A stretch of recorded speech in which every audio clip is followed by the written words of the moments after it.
سردیوں کی ایک رات تھی۔ گھڑی کی سوئیوں نے رات کے 2 بجا دیے تھے۔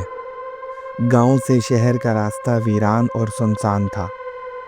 میں اپنی پرانی کار میں گھر واپس جا رہا تھا اور سڑک پر مکمل سناٹا چھایا ہوا تھا۔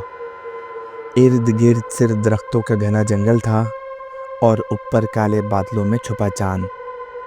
اچانک میری گاڑی کی ہیڈ لائٹس کی روشنی میں ایک منظر نظر آیا۔ سڑک کے درمیان ایک دلہن سفید جوڑے میں کھڑی تھی۔ اس کا چہرہ ڈھکا ہوا تھا، لیکن اس کی آنکھیں ہیڈ لائٹس کی روشنی میں چمک رہی تھیں۔ وہ بالکل بے حرکت کھڑی تھی اور اس نے میری طرف اپنا ہاتھ بڑھا رکھا تھا۔ میں حیران رہ گیا کہ اتنی رات گئے اس سنسان سڑک پر ایک دلہن کیا کر رہی ہے۔ میں نے گاڑی آہستہ کی اور اس کے پاس جا کر رک گیا۔ میں نے کھڑکی نیچے کی اور پوچھا، بہن، کیا آپ کو کوئی مدد چاہیے؟ اس نے کوئی جواب نہیں دیا، بس خاموشی سے اپنا ہاتھ بڑھائے رکھا۔ مجھے عجیب سا خوف محسوس ہوا۔ میں نے دیکھا کہ اس کے ہاتھ بہت ہی پتلے اور غیر فطری طور پر لمبے تھے۔ اس کا سفید جوڑا بھی عجیب لگ رہا تھا، جیسے وہ کئی سالوں پرانا ہو اور اس پر مٹی جمی ہو۔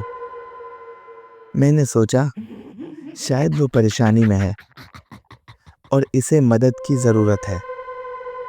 میں نے دوبارہ پوچھا، کیا آپ کو لفٹ چاہیے؟ اس نے اپنا سر آہستہ سے اٹھایا اور میری طرف دیکھنا شروع کیا۔ اس کا چہرہ اب بھی ڈھکا ہوا تھا، لیکن اس کی آنکھوں کی چمک مزید تیز ہو گئی تھی۔ وہ چمک ایسی تھی جیسے وہ میری روح کو دیکھ رہی ہو۔ مجھے بہت زیادہ خوف محسوس ہوا اور میں نے سوچا کہ یہ عام بات نہیں ہے۔ میں نے فوراً گاڑی کا انجن اسٹارٹ کیا اور وہاں سے نکلنے کی کوشش کی۔ جیسے ہی میں نے گاڑی چلائی، وہ دلہن تیزی سے گاڑی کے آگے آ گئی۔ اس کی رفتار انسانوں جیسی نہیں تھی۔ وہ سڑک پر رینگتی ہوئی میری گاڑی کی طرف آ رہی تھی۔ اس کا سفید لباس مٹی میں لتھڑا ہوا تھا اور اس کے ہاتھوں کی ہڈیاں تیزی سے حرکت کر رہی تھی۔ میرے ہاتھ پاؤں ٹھنڈے ہو گئے۔ میں نے گاڑی کو پیچھے کیا اور ایک اور راستے اختیار کرنے کی کوشش کی، لیکن ہر بار وہ دلہن گاڑی کے سامنے آ جاتی۔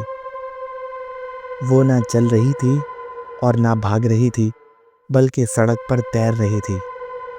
آخر کار میں نے ہمت جمع کی اور زور سے ہارن بجایا۔ اس سے وہ کچھ لمحوں کے لیے پیچھے ہٹی۔ میں نے فوراً اپنی کار کو پوری رفتار سے بھگایا اور پیچھے مڑ کر نہیں دیکھا۔ میں سیدھا شہر کی طرف بھاگا اور اپنی منزل پر پہنچ کر گاڑی روک دی۔ میں نے کانپتے ہاتھوں سے اپنے موبائل پر اس جگہ کے بارے میں معلومات تلاش کی۔ مجھے پتہ چلا کہ اس سنسان سڑک پر ایک دلہن کا ایکسیڈنٹ ہوا تھا، جس میں اس کی شادی کی رات ہی موت ہو گئی تھی۔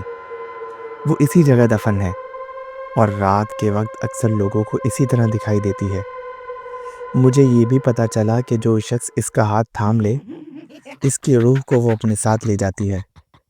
مجھے یہ سب پڑھ کر اپنے جسم میں ایک سرد لہر دوڑتی ہوئی محسوس ہوئی۔ میں نے شکر ادا کیا کہ میں نے اس کا ہاتھ نہیں تھاما تھا۔ اس رات کے بعد میں نے کبھی بھی اس راستے سے سفر نہیں کیا۔ وہ منظر آج بھی میرے ذہن میں زندہ ہے اور میں اسے کبھی نہیں بھول پاؤں گا۔